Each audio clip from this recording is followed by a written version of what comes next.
আচ্ছা, নম্বর 63-র পরিবর্তে 83 লেখা হয়েছে, মানে কত বেশি লেখা হয়েছে? 20 নম্বর বেশি লেখা হয়েছে।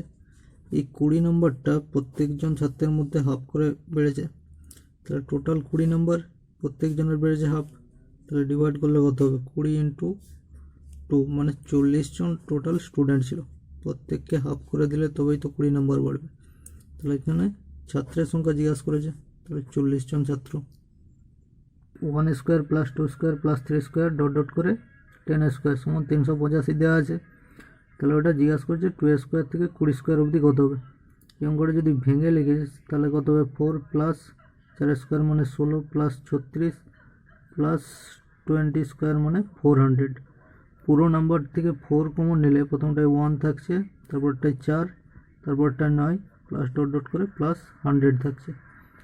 তাহলে 4 আর এটাকে 1 স্কোয়ার লেখা যায়, 4 মানে 2 স্কোয়ার, 9 মানে 3 স্কোয়ার প্লাস ডট ডট করে 10 এর স্কোয়ার। এই ভ্যালুটা দেওয়া আছে 385, তাহলে 4 ইন্টু 385 মানে 5 4 20, হাতে 2, 4 8 32, 33 34 4, হাতে 3, 3 4 12, 3 15, তাহলে পুরো ভ্যালুটা হয়ে যাবে 1540।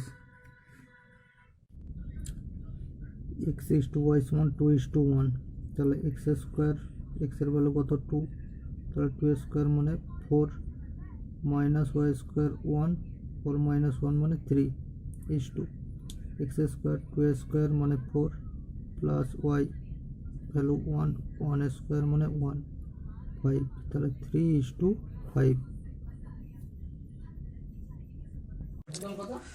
বলছে একটি সংখ্যা অপর সংখ্যার 3 গুণ, তাহলে 3x, আর একটি হচ্ছে x, তাহলে 1323 হচ্ছে।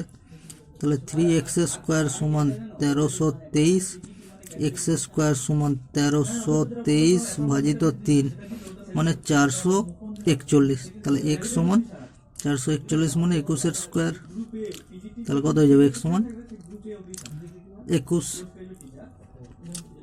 তাহলে বৃহত্তম সংখ্যাটা জিজ্ঞাসা করছে, তাহলে একটা সংখ্যা 21 ছিল আর একটা 3 গুণ, তাহলে 21 ইন্টু 3 মানে 63।